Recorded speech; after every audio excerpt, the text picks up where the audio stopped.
Hello, everybody, and welcome to another episode of the Ginge Pedro Show. I am, of course, Gingerton. Alongside with me, it's me, Pedro. You can see my floor now.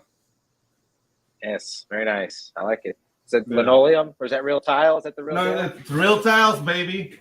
Oh, very nice. Yeah. Got that Panamanian money, I see. Yeah, that's storing it away. Ha ha. Very nice. Okay, cool. This is episode 43. We've got a return guest. It's probably been at least 20 episodes or more. And actually, we've been doing the show, Pedro, for over a year now. July 25th. That we have. Yeah, that was the first episode with Anthony Gambino. So happy late birthday to us. Hooray. But yes, without further ado, we have like I mentioned, a return guest, the one and the only, the host of the Shill Shack. It's Dojo Kun Comics. Yo. Hey guys, Yeah. How are you? Brother? Good. How are you, sir? I'm doing well, thank you. Yeah, the Shill Shack is on episode 30 something, so I've been at this for a while too. There you go. Becoming veterans at this. That's right. It definitely is strange just to basically have done a year of YouTube. It is like I don't know. You spend almost like my YouTube account is like 10 years old. It says so. I've spent like basically 9 years watching YouTube. You know, never thinking you would do a day of YouTube, but now just is like one long blur of, just YouTube. Show after show. Yeah. Say YouTube again. No, YouTube. Okay. All righty. Very good. So thank you for coming back, buddy. Thanks for having me. Absolutely. So let's see. We've got a new project this time around, right? Projectile Reptile. Yes, sir. It's exciting. Nice. It is hopefully the second one I'll get crowdfunded. And we could talk about the path to here if you'd like. Yeah, let's do that. Yes, okay. Definitely. And also, at some point, I just very briefly want to touch on. It was one of the choices out of the three that you were doing. Who in the world is the somnambulant? Right. Yeah. Who is the somnambulant? I love that name so much, dude. I was just looking at my website and updating it today in order to show that the campaign is live. So I was looking at those choices that I had put up there. There was actually 4 at the time. There was Projectile Reptile, Deanna Hammer of the Angels, Who is the Somnambulant, and the Cobra Lily Bed Chambers. Now, the Bed Chambers was going to be a pinup book, which was NSFW. And the Zaid brothers, the Diaz brothers, have sort of got to that before me, but they're doing it classier, in my opinion, because they're going to have bathing suits on their models, whereas mine we're not going to have anything on. All right. So I'm thinking, and I got a lot of those pinups done already, so I'm thinking that maybe that'll be an ash can in a future campaign. It still needs to be polished and all that, though, before I make that a part of a campaign. So that one's just sort of the wayside. But the others, are still very possible. And as you mentioned, the somnambulant, for those that don't know what that word means, it simply means sleepwalker. Yeah. Whereas actually, the word in Spanish is sonambulo, so I kind of got that. Yeah, it's like. Okay, so I had no idea. This whole time, I've just been wondering. I'm like, where is he? What the hell is he? Never mind. Where is he? What the hell is he? What is I got it. It's just a fun word. Okay, very cool. Yeah. So I think that one of the reasons that one didn't resonate as much is not everybody knows what that means. So I'm going to have to do something to polish that up too. And, and that was one of the things I learned. So before I get ahead of myself, let's talk about how we got where we are. Yeah, so on Facebook, I was posting characters. I had been publishing for a while on my own dime, and I was posting characters on Facebook. And Greg Levitre in the chat said to me, hey, you're posting all these characters, Brian, but you really ought to wait till they're published before you do that. And I said, oh, but they are published, Greg. I've been publishing for years. And he said, oh, dude, have you ever heard of CG? And I'm like, no, I don't know what that is. So he introduced me to Michael Bancroft's show and a couple others. And I learned about the community. I learned about crowdfunding, which I hadn't known about before. So what I did was I grabbed, excuse me, COVID I'm still fighting it a little bit. I grabbed Siamese numbers 1 through 4 and put them together as a trade paperback.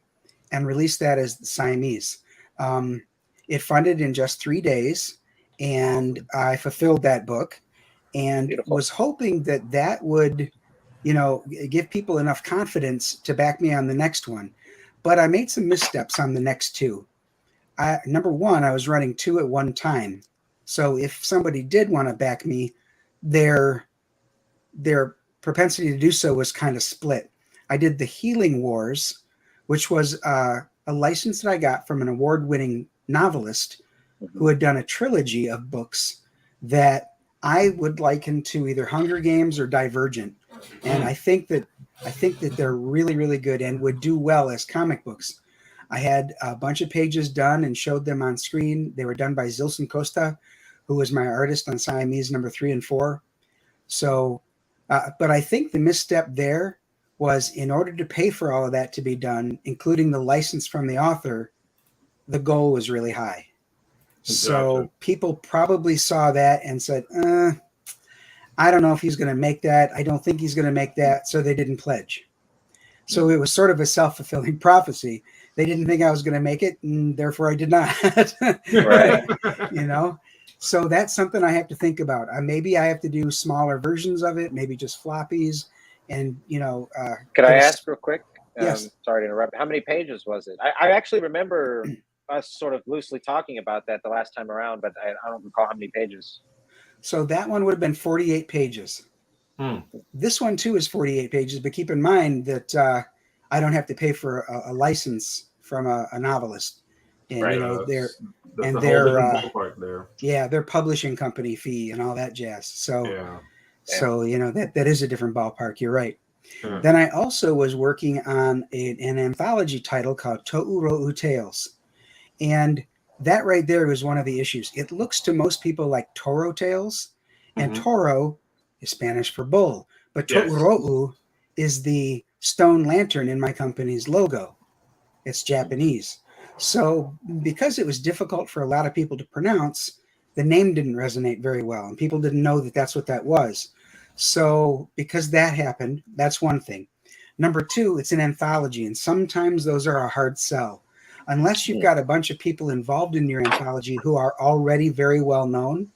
Like, for example, Graham Nolan, his Two-Fisted Manly Tales, that's an anthology. But, right off the bat, you've got Graham Nolan associated with it. So, that's a bigger name. And then 3, we co-launched. Jake Adams and I co-launched our books together on Bancroft's show. I'm really grateful that Jake's book funded, because if it didn't, I would have felt partially responsible for that. But it did fund, and I'm glad of that. But mine did not. So there you have it. I had 2 failed campaigns at one time, and that was a little tough to take, to be honest with you, because I was really excited about both of those projects. Right. I had a cover by Eric Donaltowski on Totoro Tales. So I really wanted to get that out to people. But what I did when they failed was I reached out to the community in a number of different ways. One of the ways we talked about a minute ago, where I had 4 different IPs out there and asked, which of these 4 do you think you would most like to see? And the one that had the most votes was Projectile Reptile. But also, too, I think that... Love that name, though. Oh, thanks. Yeah. When I reached out to folks, I said, what was it about the 2 campaigns that didn't resonate with you? And I got some great answers. Some people took the time to really write a long response to that, which I really appreciate. Wonderful. And, one of the things, of course, was that the names didn't resonate, or at least Totoro Tales didn't. Healing Wars kind of did. That one, people sort of, that sounded kind of cool to people. Right. But, yeah, so the goal was too high on the one. The name didn't resonate. The dual launch, there was a number of things. So I made sure I took note of all of those things and took them into account on this campaign. So yeah, the Projectile Reptile is it's a labor of love, just like the others were. But this one took into account the advice of a lot of people who are potential backers, and that, after all, is who we want to reach. Nice. So and also the fact that not funding your campaign is not the end, because you can most definitely launch it again, like make the adjustments and launch it again, and it shouldn't be a problem. Yep. I didn't want to take the time to make those adjustments, though, and then not not have any book out there in the wild, if you will. So while this one is going, I'm writing Siamese 2. Awesome. And I'm working on the strategies for those other 2 campaigns. Probably Totoro Tales won't come out as an anthology. I think what's going to happen is each of the pieces there will either be fleshed out to an entire book rather than a chapter, or those chapters will become ashcans or part of a larger book. That's sort of the decision I came down to with my first book, Spells and Superheroes, which I wrote it with, it's a short story technically, but it's a complete story. But I wrote it with 2 other D&D themed short stories that I was going to release in one anthology called Game Night. And just out of those 2, or out of those 3, I really liked 2. And out of those 2, I really liked I really love Spells and Superheroes out of it. So I was like, okay, this is a fun idea. And I kind of came to that same conclusion. I was like, there's so many anthologies out there, and they kind of, I'd even talked to somebody who's like, unless you get somebody with a good name, I forget the dude he mentioned, but he's like, he just threw out some guy with a big name, and I was like, But ultimately, I ended up just doing Spells by itself in a campaign, and it was kind of difficult in that I think the hardest part of that is overall it was a 16-page book. So selling that to people, even though we were successful, and it was like just under 70 backers, which is, I think, for a 16-page book, very, very thankful. And I still love the project, so I'm definitely proud of it. But yeah, we just decided instead of doing an anthology to release it separately. But it didn't really occur to me until halfway through the actual live campaign, because just so many people kept asking if we were going to do a longer version, and that wasn't the intention with the creation. So I just originally had maybe thought about it, but I was like, nah, I like it this way. But looking back at it, it's like, yeah, maybe I could have, but going forward, it's always an option still. So right. I've also got a title, and I don't want to throw my own title under the bus, but I've got a title that I had completely drawn and colored, and as I look at it, I'm not happy with the art, and I'm not sure what to do with it, because I don't think it's of the caliber that is needed to really succeed. But that's an awful lot of sunk cost to have already paid for all of those pages. So I'm really sort of on the fence as to what to do with it. I could give it to a different artist as storyboards, to be honest with you. Like, here, this is my idea, but do it better. Wow. But that means starting over with the cost, and I don't know. We'll the thing is, like, you have to put into the scale, like, the confidence you have to launch it. Like, if you're not confident in the project to launch it, you better not, because when you talk about it, it's gonna show. It would. You're right. So yeah, dude. Like, I would wait until you have the funds to make it properly, for lack of a better word. Like, I don't want to bash another artist by saying, but I mean, you're not happy with the results, so. Right, and I haven't said the artist's name, so it's not as if I'm calling anybody out, or even the title. So Gotcha. I got to think about it. But so Projectile Reptile, I've got a great artist, Caius, out of Brazil. Like, where else, right? I mean, another Brazilian artist. Yeah, that's like something in the water down there or something. Yeah. it's the samba.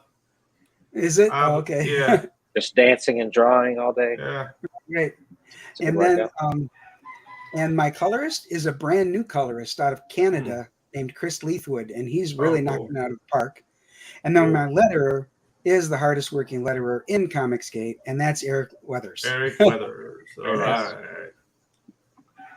Dude, okay, well, let me pull that up real quick. Awesome. My apologies. I'm here. Just enjoying the conversation. Yeah, so does this Brazilian artist have any credits, or he's like new to the community? Well, he's new to the community for sure. But he does have an extensive online portfolio of his art. That's why I hit him up. Oh, very cool. So if you shared audio, you want to show the trailer. I'm really proud of the trailer. Absolutely. Okay. Do it. Hold on. Volume. Thank you. My shenanigans. Across the Wild West as Can the y'all hear? Cactus Kid Yeah. comes to the sleepy town of Clarkson. Trouble finds him in the unlikeliest of sources, the sheriff. After their conflict, the Cactus Kid finds himself inexplicably wearing the badge of a lawman. Later, while on the trail of a serial killer, he and his deputy run afoul of a powerful druid, and the events that lead to the Cactus Kid's transformation into the hulking, four-armed projectile reptile are even more than the druid bargained for. From the Wild West to current-day Los Angeles, where he meets superheroes Black Eagle and Red Hawk, and forms an uneasy alliance with the stunning but deadly Kitty Hawk. Join the projectile reptile on a journey of gunslinging druidic magic, superheroes, and artifacts. Projectile Reptile from Dojo Kun Comics, only on Indiegogo. Are you ready for the truly Wild West? Wonderful. Very cool. Right on. Absolutely. Yeah. This is a bit of a sprawling story. I thought we would just be staying in the Wild West, but it seems we're going to town on this one. So yeah, we start off in the American Old West. He runs afoul of that druid, like it says in the trailer, and some people have already asked me, like, wait a second, why would a druid, which is sort of an Irish or Celtic thing, be in the American Old West, right? So there's that kind of an anomaly in the story. And then he goes forward in time to modern day Los Angeles, which is still the West, but it's wild in a different way, right? Yeah. So he meets some superheroes. This started out as just a Western, like you were alluding to, Ginge, but I decided I wanted him to be associated with the connected superhero universe. So I want him to be a part of the team that's coming together in my books. So cool. I have him. Smart. And, time travel in a lot of folks, time travel is a trope. They use it to fix things that have gone on and all that. And that's lazy to me. The only time travel is going to take him from the West to the present. Yeah, exactly. That's the only I like time it. travel I like. I love Now, Encino Man. Yeah. There may Time be some traveling to fix things is flashbacks. silly. Yeah. There may be some flashbacks to his time, but it's not going to be him traveling back, Yeah. Yeah. Yeah, that's a different tool. Like having the character do flashbacks, there's no time travel for real there. It's just him reminiscence. Maybe finding solutions in his past. So, yeah, that's a perfectly good tool for storytelling. So that cover there is by Caius. He's the interior artist, and you can probably tell that's an homage to an old Iron Man cover. Okay. A little bit before my time there, but let me see if I can pull that up. What issue Iron Man is it? Oh, I don't know for sure. It was during Bob Layton's time, but that doesn't narrow it down too much because Bob Layton did it for a long time. Yeah, it was there for a while. I'm just gonna do. Let's just see. I'm gonna do Iron Man classic cover, Bob Layton. If you did Iron Man, maybe split cover, that might help too. Okay, let's try split cover. Classic didn't really. Let's see. Oh, I think is it the one? Yeah, okay. It's where it's like the new suit and the old suit. Yep. We're just in. Okay, very nice. What's up, Elliot? Hey, Elliot. Hail. And I see Shadowhawks here too. Hail. Yeah. The chat. Good stuff. And the logos. Okay, so tell us a little bit about the sort of the. I'm probably going to mispronounce this word. The impetus for the creation of Projectile Reptile. Were you sitting around and just a lizard like ran across your porch and you're like, I'll just look at that thing? No. As a matter of fact, the name came first. Trying to come up with a name that rhymed and all that, and then I thought, oh, that sounds great. And then, okay, now that I have that name, what about him? Like, what's his story? And so that's how it came about. Where I thought, yeah, he's going to come out from the American West, and the Cactus Kid is going to transform. So, the second cover there, the one with the AAT, that's by Renzo Rodriguez. Hey, awesome. Yes. Hey. Renzo's lots the man, of fun to work with. He Yeah. loved doing that cover. And Very nice. you'll be happy to see that I'm bringing Ginger's back. Oh, I am actually very happy to see that. Yeah. I She's- noticed it. It almost surprises me from time to time. I just see them more and more. I'm like, what the hell's going on? Yeah, the world needs more gingers. Bringing it I'm back. on And board. if you look closely, you can see in the banner that you did, she's got freckles and freckles on her chest too. So Oh, she's that's real. delicious. That's Mr. just Menard. delicious. Yeah. I do declare. That's right. Just delicious. Okay, very The nice. third cover is by Shelby Robertson. Oh, Shelby, that one there is going to be a limited edition hardcover, and this will be Mhm. the first time Shelby has a hardcover of his art, oh, very cool. like ever. He just revealed that the other Congratulations. night, so that's kind of an exclusive right there. Just to have him on the project to begin with is difficult, and then to be the first time he's on hardcover is cool. Very cool. Love I'm the look of noticing. this guy. I'm noticing the reptile has like space age guns. They're not really like cowboy guns. Is that That's right. Is that going to be explained in the story? Like that's something you can't really divulge, or can you? When we talk about that a bit. Well, what I can divulge is the projectiles that come from his guns are they're not just bullets. There's going to be something. I'll just say there's something magical about those guns too. Okay. Very Very cool.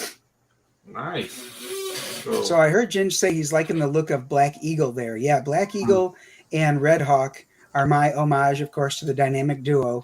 But and there's going to be some other similarities. They're wealthy, but other than that, I wanted them to be sort of my version of those characters, so that they can be a part of the team that's coming together.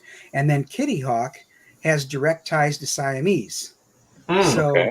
So it's I'm really trying to get this connected superhero universe like up and going.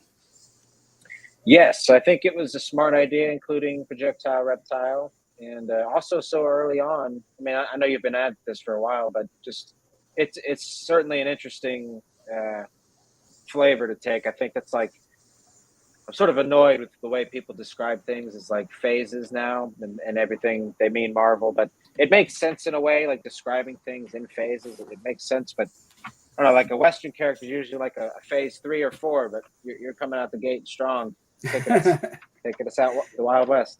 Nice. Well, there was a time where I think it was Two Gun Kid was on the Avengers, which I thought, was a reach, but it was still fun. He became friends with Hawkeye, and I thought it was kind of cool. And even Red Wolf was on the Avengers for a short time. So, things like that, they're time anachronisms or anachronisms that, that a fish out of water kind of story. And that's how, of course, this guy is going to start out. Not only will he be new to his reptilian form, but he'll also be new to modern day Los Angeles. So there's a lot of things that he's going to have to get used to. Mm-hmm. So that's the cactus. Whoops. That's the Cactus Kid on the left there. And the sheriff just called him out. Like they're going to go outside to have a duel. Oh, man. Let's go. I like the costume, because I mean, even though it's cowboyish, it still has like a little bit of superhero flavor to it. On the Cactus Kid, even before his Projectile Reptile. Oh, right, yeah. Yeah. Look at that look, man. Really nice character design there. It's like a cowboy raiding a little bit. Yeah, exactly. There you go. I like that. Yeah. It's definitely some very cool character design. Is that, do you do the designs? I know a lot of guys, a lot of writers I've been bumping into lately do a lot of like early draft designs and then pass it on. Are you the brains behind the operation, or do you let your artists handle it? You are. No, I do the character designs. At the very least, I explain it to the artist, but in many cases I provide the graphic that the artist can then, of course, do with their skill level. I mean, I'm better than stick figures, but not a whole lot better than stick figures. Right. As long as you're able to communicate, it's appreciated. Right. So, yeah, a lot of times I'll give them, what my thought is on it, and then, of course, they polish it. Mm-hmm. Okay, very nice. Now, so was that the case with Projectile Reptile here? Like you designed the whole cast, including the reptile version, or? Yes. Oh man. And the druid. So, yep. Right on. That druid was very cool. So Here he is. I included this page on the campaign page because I've shown the character often enough that the big reveal page is it's okay to have that there, but you don't know what leads up to it, and immediately after it, you don't know what happens. So I feel it's okay to show that page to show Caius's ability to draw the character, and I think he's doing a fantastic job. This art here is definitely up to snuff, in my opinion. I agree with that. This is lovely here. The scales on the face and this just the solid blacks. Does he ink his own work as well, or? Yes. Yep. He's the penciler and inker. Beautiful. All right, cool. Yeah, the decision of the anatomy on 2 different sets of arms is that means like, does he have like extra clavicles? Dude, I'm translating from Spanish now. The bone behind here, what's that called? Spatula? Scapula. Scapula. Yeah, the scapula. Spatula bone. The spatula bone. Yeah, like that's the thing. Like I see like that has been taken into consideration in the design because I mean it's coming from behind the ribs. You know what I mean? Yes. Right. The trap kind of has to extend out further. He will have a second set of scapula and clavicle. Yeah, exactly. So it's coming from behind her. So I'm like the way I'm seeing it, I'm doing like the whole like drawing through the form and seeing the analysis. It seems like it's grabbing a rib as a clavicle, one of the ribs as a clavicle. That's why it's like a little bit behind, and that will like allow the range of motions of the upper arms. Like, dude, I really like the decisions made here, dude. Yeah, it's really cool. It's sort of like you said, I wanted there to be a range of motion so that each of those arms don't get in each other's way. Yeah, exactly. Right. And he's going to be brand new to the form, so it's going to be a little clumsy at first, you know? Obviously, yeah. Yeah. Dude, could you imagine trying to learn how to use a second set of arms for the first time as like a 35-year-old man? Yeah, that will get me in trouble. Dude, oh no. Okay. No, I have a fondness for four-armed characters. I've wrote 2 of them. I wrote a villain, and then later I did a superhero story that never saw the light of day, but I had a Mr. Fantastic type character who went up against a four-armed type character, and he just like looked at the character, the bad guy with 4 arms, and he's like, 4 arms. Now that's interesting. And he because he's a stretchy character, I was like, all right, he can do whatever he wants with his body. So he's like, he just stretched out an extra set of arms for himself and was like, going arm to arm with this guy. It was cool. But that's 4-armed characters, idea, man. Good stuff. I guess there's a space character that is green with 4 arms. I don't know if it's Star Wars, Star Trek, it's something like that. I don't know. I'm not it's a Star Wars character. Yeah. Okay. Dex. I'm not a big fan of either of those franchises, or at least not big enough that I would know that. Now here, this is a magnet for the first 100 backers of a physical tier. You get the 6 a.m. magnet for free. Oh, very cool. Beautiful. So, yeah, I love his art, man. He does a great job. But I'm biased, of course, but I think this is one of his best. This is very cool. He's very constant with his quality, line wise, the posing. But yeah, this is high up there. Yeah, it's definitely a unique silhouette and just even lineup due to the character altogether. Green, 4 arms, right? Cowboy. Hard to beat that. Okay, so let's see, what do we got here? We got digital versions, very good. Do you read a lot of digital comics, Brian? Or no, I don't. But I make sure to keep that there as an offer for those folks that are international, because the shipping is kind of crazy overseas. And so I wanted to make sure it was available to people who wanted to read it, but didn't want to have to pay for that shipping.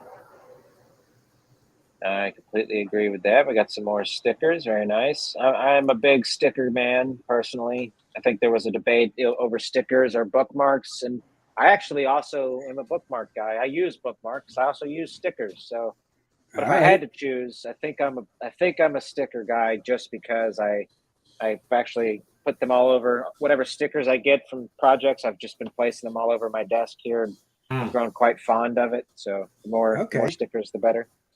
So yeah, this set of 5 chibi stickers is by Alex Thomas. He's been doing chibi stickers for me for all of my campaigns. So he's great to work with too. He'll give you 6 different versions of each character, and you get to pick which one you like the best of each one. Nice. Oh, nice. Yeah. Could you tell us a little bit? You maybe touched on the druid a little bit briefly, but could you touch on his sort of leafy friend here? Sure. That guy is named Bog, and he is available as an add-on, which we'll see a bit further down. He is going to be in an all-foil ash can. That's his origin. Oh, very cool. Nice. And we got Kitty Hawk over here, right? Right, and then that's Cactus Kid on the upper left. Very nice. All right. We got a second printing of Siamese. Okay. So, yeah, Siamese, that cover there is new to this campaign, and it's by Cy Lim, who is the co-creator of Siamese. Cy is a prolific artist out of New Zealand. It's got some Bruce Timm on it for sure. Yeah, doesn't it? Yeah, I agree. Very nice. Could you give us a quick pitch on Siamese? Just what could we expect with this one here? Yeah, this one here is a reprint of the numbers 1 through 4, the trade paperback, and Siamese is they were orphaned as children, and that tragedy awakened their deviation gene, which honestly, to put it mildly, is a mutation. So they have super senses, balance, and prehensile tails.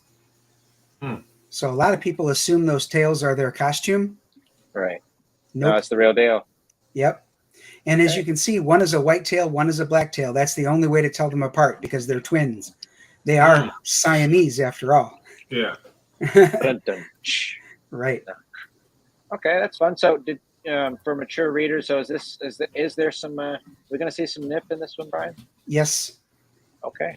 Yep. You heard it, folks. You're gonna see some nip in a couple places. Yep. Alrighty. So we've got the Mint Tin game. Oh, yeah. nice. So this one here is going to be a miniature little game that fits in a mint tin. It's going to have 10 cards. 5 is dealt to each player, and then there's stats on the cards, and then you combine the stats on the card with the roll of the dice to see who wins each battle. Oh, very so conceivably, any card can beat any other, but it's going to depend on the roll of the dice because some stats are obviously much stronger than others. I like it. Yes, that's certainly the most fair way to go about doing that kind of thing. So, your main character isn't just basically the best character and always wins. Right. Could you talk a little bit about the design process on this? And also, what was your, did it just come to you one day to try this game out, or was it something you wanted to do for a while? Or? Well, the impetus for this one, honestly, was looking for something I had not seen on a campaign before. I think that in many cases, those kinds of add-ons do really well.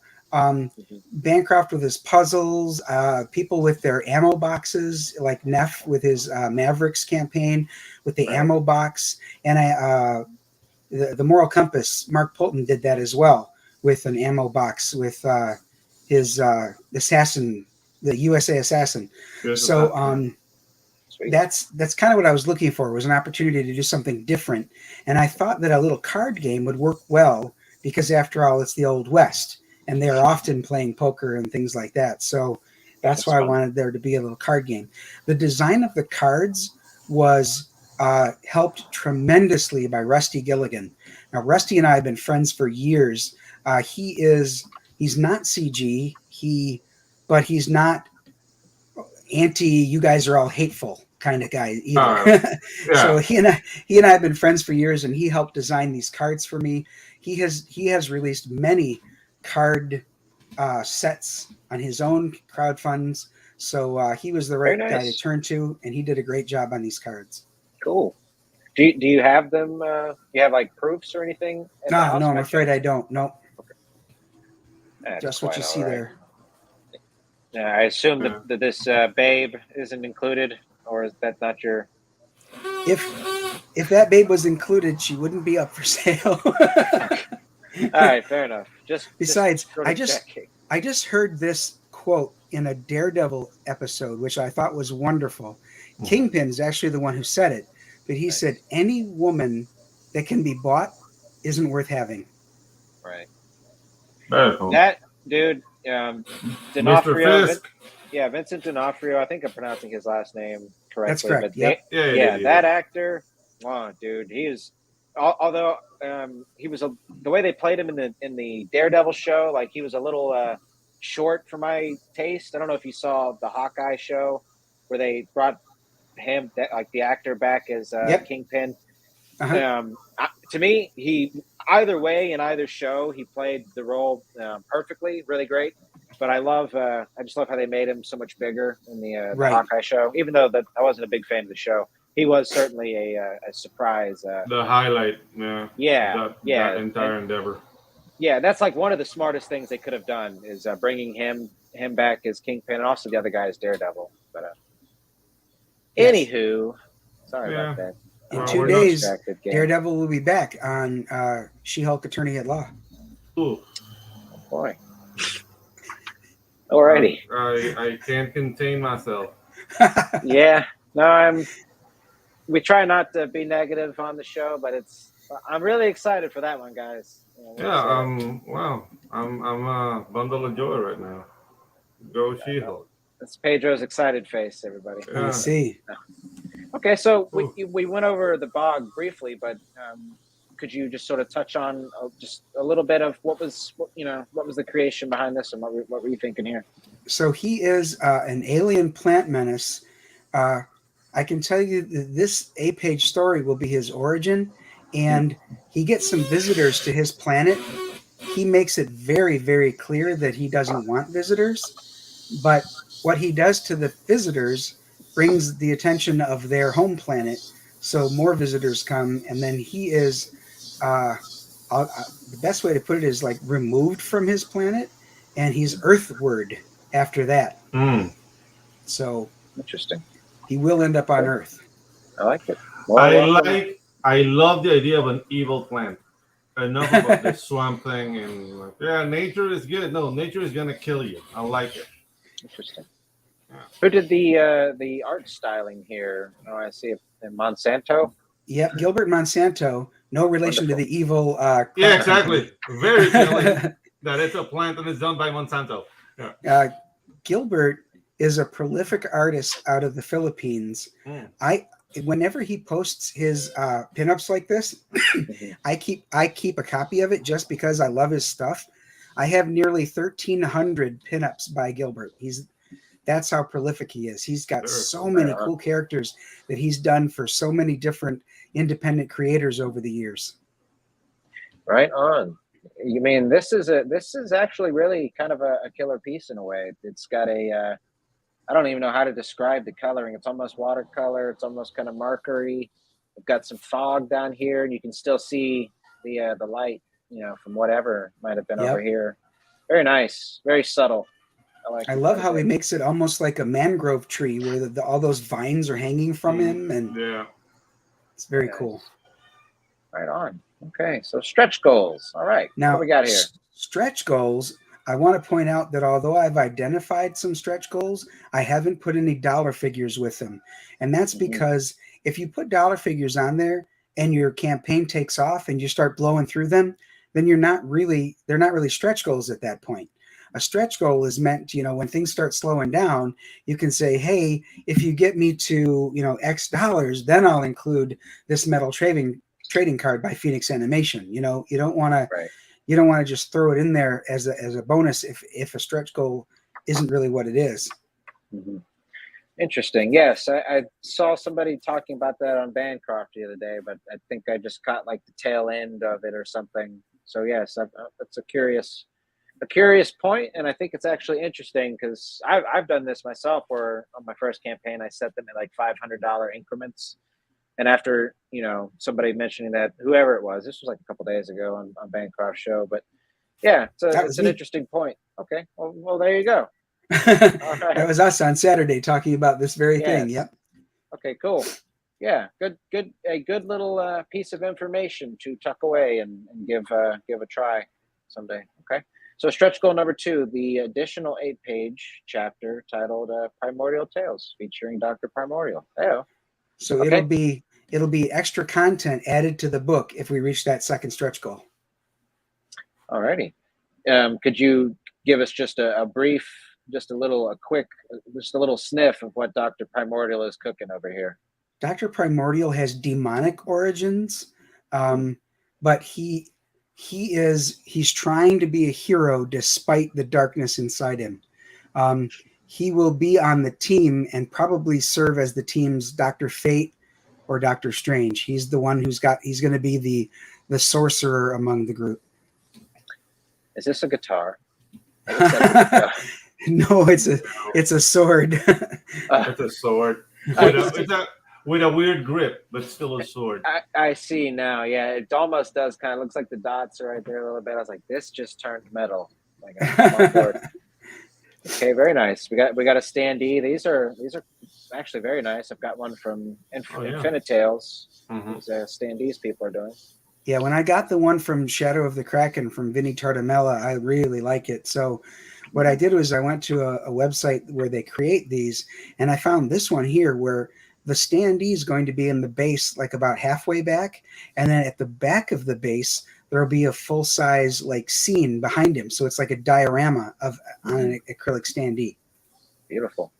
Is the scene included, or do we get to print out various? Could we print out something and slide it into the scene and just sort of take him on the go? You could, but the scene will be there. Yeah. Okay, that'd be fun though. Just sort of putting them in new environments. Sure. Like switch it out to modern day Los Angeles. Show him in traffic. Just walking down Skid Row and there's a guy shitting in the alleyway. It's like, all right, this is fun. I'm just kidding. Okay, so stretch goal number 4, Projectile Reptile Keshi figure by Eric Hutfels. I've seen Eric's name, but I've never heard it. What is it? Huffles. Yep. Huffles. Very nice. So he does great Keshis. Obviously, he's working on the one for Projectile Reptile, and I love the detail he put into the coat and the buttons, and he's even got the Dojo Kun on the back of the coat, which I thought is kind of cool. I like it. Very cool. Nice. These are handmade, man. Like that guy's a beast. Yeah, handmade. Beautiful. After he gets it, sculpted, then he bakes it into place, and so yeah, it's quite a process. Very nice. Are these going to be painted, or are they shipping just like this, or? They will be one solid color. I don't think they're going to be white. I think they'll be green. Okay, makes sense. Very nice. Okay, so we've got a challenge coin. Hey-o. Now, the example shown there was the challenge coin that came with Siamese back in 2021. I don't have a example yet minted for Projectile Reptile because it's a few $100s just to have the prototype minted. So I'm going to wait till we're approaching the stretch goal to get that done. And then if we do start approaching the stretch goal, I'll get that minted and then I'll show everyone to sort of incent people to get me to the stretch goal, because the coin is substantial. But even the shipping is really expensive because the coins are heavy. Wow. Dang. Well, yeah, I definitely makes sense to, not necessarily overburden yourself with the coin here. Okay, so we've got risks and challenges. Okay, here's the team, right? Okay. Right. So we talked about the first 4 people on the team, but the last one there, Steve Ferguson, he's my editor. For Siamese, I didn't use an editor because I've been a proofreader and an editor for years, but I heeded the advice of a lot of people in the community that an editor should still be hired because they'll see things that the creator doesn't, because I'm obviously omnipresent in the whole thing. My idea is I know what happens before the story. I know what's going to happen later. And oftentimes the creator might make a leap in a story that the reader doesn't follow. So I asked him to do a couple of passes as a reader. I said, read it once just as a fan. Like, is it fun? And then go back through and tell me, are there any continuity edits that I need to make? And one that he really pointed out was at the beginning, I had the Cactus Kid speaking in sort of a folksy Old West kind of way. But then a few pages later, he was talking very eloquently. And he said, either one is fine, but you need to pick one. Right. He can't have different voices as you go through the story, or people aren't going to know, is this the same guy? What's going on here? So that was a very good point. So I made sure to go back through and give him the same voice throughout the whole story. I just kind of imagined that in real life. It's like you've got a guy that you know very well who just sort of, maybe he doesn't talk like he's dumb, but he just talks like a regular guy. And then completely out of nowhere, he starts just saying the most, well-worded and eloquent things. You're like, what the hell's wrong with you? Yeah, exactly. What happened to my friend? Okay, very nice. So where did you meet Steve? Where does one meet an editor, in your opinion? If we've got a reader out here or a viewer, how does one get an editor? Well, I can tell you that in this instance, Steve is a longtime friend. We've been friends for close to 40 years now. But he's not just a friend. He has been a publisher and editor for church bulletins and technical magazines. So I figured he'd be a good get for that. But in order to find an editor, if you're writing and you want to find one, there's a few different places you can go. Of course, you can ask around. I know of 4 or 5 editors in the CG community. But if you wanted to find one, you can find one on something called zwol.org. It's zwol.org, and that site will hook you up with artists, inkers, colorists, letterers, editors, you name it. Nice. You can find somebody on zwol.org. Beautiful. Okay, I've actually never heard of that place, so that is actually new information here. Excellent. zwol.org. Beautiful. Okay, so Pedro, is that your chicken going off, buddy? It's the smaller rooster. He sings at this hour, so they won't kick his ass. Very sad. Well, sounds like he's got it figured out then. Like yeah, the thing is, like, I have 4 roosters here, and one of them is an assassin, and he sings early in the morning, and the rest of them have to shut the fuck up or they get their asses kicked. So I have the guy that sings at 6 a.m. I have the guy that sings at 11, the guy that sings at 3, and this little fella. Poor thing. All right. Everybody's got a role to play, it appears. Yeah. So the 6 a.m. one is the alpha chicken. This guy's the gamma or beta, or the gamma or delta chicken. The delta chicken, yeah. Delta chicken sounds like an awesome IP. Really get on that. The Adventures of Delta Chicken. Just like Special Forces chicken. Yeah, exactly. Delta Forces. Right. So let's before we sort of close out the show here, we've got about another 10 minutes or so. Let's hit the actual perks. Okay. Yeah, fortunately there's not a lot. I didn't get real complicated here. So the Kitty Hawk tier is the top tier. It's the featured tier. With that, you get all 3 covers, which includes the limited edition hardcover by Shelby. You get the second printing of Siamese, the 120-page graphic novel. You get the Bog 8-page all-foil ash can, the chibi stickers, and the mint tin game.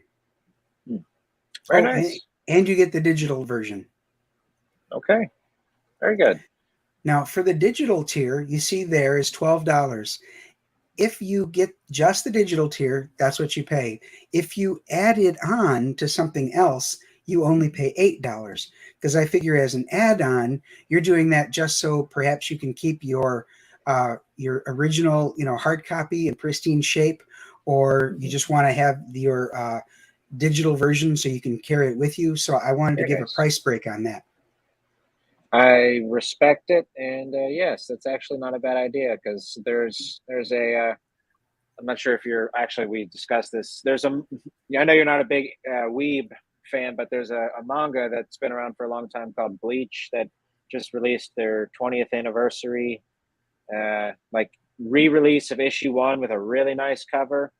And I was like, dude, I almost bought 2 because I was like, I don't even want to bend the corners on this thing. It's just so beautiful to look at. But okay, very nice. Say hello to the chat real quick, if I may. We got Neostar Productions. This dude's got the best intro in the business. The brilliant star that shines through the night, the jagged rock in the boot of crime. Riser Man stands before you. What's up, buddy? Top bird in the coop. Okay, Delta Chicken. I can see an Anthro Cyberpunk series with that name. There you go. Guys. All right. Very nice. So we've got so now we've got the physical tiers. Back to the books here. right? So How do you, Caius, how do you Caius? Okay, I'm sorry. Caius, yep. So that's 25. The Renzo cover also 25. I try not to, hit you hard for the variants necessarily. Very nice. The second printing of Siamese you can get as its own tier if you like, and as you can see, it's the cat chup tier. Okay. Right. Good stuff. And then the hardcover though is a bit more because after all, it's a hardcover, and it's Shelby Robertson. Shelby, he's super busy, right? So when I asked him to do this, he said, "I got to be honest with you, Brian. If I do this, I can't do a whole bunch of edits. You're going to have to sort of take what you get." And I'm thinking the whole time, yeah, it's Shelby Robertson. I'm sure it's going to be fine. Right. And as you can see, it was awesome. So yeah, I was good with it. I want to take another look at that. Yeah, I'm very. This is just a wonderful frame. This is a big meaty dude that's going to beat you senseless. It's very much got the Batman feel to it. I mean, what notes can you give Shelby? Like, please be less awesome. It's just like what? So this is an homage cover. If you go to the bottom right there on this cover, Ginge, you'll see that he says Shelby after Zek. This is an homage to Punisher #2 by Mike Zeck. Nice. Very nice. Okay. I think I'm actually familiar with that one. Very nice. Beautiful. Yes, very nice. And hardcover too. So this is a great get, guys. Especially on a nice hardcover. That's just gonna look beautiful and stay nice and well, I won't say hard again because I've said it too many times in a row. But... Yeah, you did. Okay. All right. So Brian, is there anything else you want to promote before we end the show? I know you've got your own YouTube channel, you've got your own website, you've got a lot going on, my friend. My YouTube channel is Dojo Kun Comics, and right now I have 333 subscribers. Oh, thanks, Alejandro. I appreciate that. Hey, Alejandro. I've got 333 subscribers. Of course, I'm trying to organically get to 1,000. I'd really like it to be people who are real subscribers. And my shows are once a week, and I have shows just like this one where we talk about campaigns that are either in pre-launch, live funding, or even in demand. And in between, every night I have a short form video on an eclectic, wide variety of topics. Whatever seems to be interesting at the time, I go ahead and do a short form. I call it the 60-second subject, but as Aldous pointed out, they're never 60 seconds. They're almost always a bit longer than that. Anywhere from 2.5 to 6.5 minutes, depending on how interesting the tale is. Nice. Do you have any tips for somebody looking to sort of dabble in some new kind of content in a way for their YouTube channel? Because I've noticed there's a couple of guys, we were talking about this, I think on the show last time, Pedro, where there's, I think the Good Stuffs are doing a cooking show. You've got your 60-second topic. Do you have any sort of tips for? Yeah. My suggestion would be to find a topic. Don't go eclectic like me. Find a topic that you are familiar with or interested in, maybe you want to learn more about, and hit that at least weekly. And keep the content coming. It's not just because you want to increase your viewership or the view hours, but it'll increase interest in your channel. And if you get known for something, then you'll get return viewers, I think. Very nice. Okay, so you got to find a niche and just sort of rock out with it. Yes. Yep. I like it. Okay. Very nice. So, do you have anything exciting coming up on the Shell Shack? Any guests that really got you? I've got Adam Lawson and cool. Esquivo coming on to talk about Wesley Snipes' Exiled. Nice. Very cool. All right, very cool. Is that? Do you have a date for that yet, or? That is 2 weeks from tomorrow. All right, very nice. You heard that here, boys. Yeah, we got Shadow Punk in the chat. What's up, buddy? Hey, Matt. Hey, how you doing? A couple weeks ago. Good stuff. On the YB topic, I've decided to stream twice a month about anything I like. Okay, well, there you go. Nobody can really control Alejandro. There's no anything. All right. So, another great episode. Brian, thank you for joining us, buddy. Is there anything else we may have missed or anything? The only thing I want to mention we bow out. Well, number one, thanks so much for having me on. I really appreciate it because every bit of an opportunity to show the book is a big help. And on my website, dojokuncomics.wixsite.com/Dojo Kun Comics, there's an opportunity to get all of the previous 12 books that I published under the banner Dojo Kun Comics. Awesome. Very cool. Okay. Yeah, very cool indeed. And for all the viewers out there, we've got all of Brian's links in the chat, including his website, I believe. So, just one click away over there to see what's going on in the dojo. But All right, thank you. do we come with fear? Are we allowed to be afraid if we step into the dojo? Or You're allowed to be afraid. You should be. all right, should be. Very cool. Yeah, you should be. Okay, Cool. guys, great show. Brian, thank you, buddy, for joining us. I'm going to bump you to the back real quick. If you want to give us just a second while we wrap this thing up. Boom. All right. There we go. Pedro, another show. Buddy. I promise extra rooster for the next show. All right. No, it's either roosters or the fishmonger with you. Yeah, exactly. Just I live in a noisy country. Since we've moved shows, we don't have the fishmonger anymore. Oh yeah, no, that guy at this hour, that guy's drunk. And he works really hard in the morning, and then go fishing. It's fishing in the morning, drinking in the evening. It's run time. All right, gang. Let me say goodbye to the chat real quick. We want to thank Neo Star Productions. Thank you, buddy, for coming by. Elliot Rodriguez, that's the man right there. Shadowhawk, Pops, what's up, sir? Yeah, good. Ale. And Comics, what's up? Thanks, buddy. All right, Fishes and Roosters, that is correct. We want to thank Dojo again for joining us, and you guys definitely check out his YouTube channel, his website, the IGG link. Right. Get you some reptile in your life. And until next week, we will see you all around. Take care. Peace.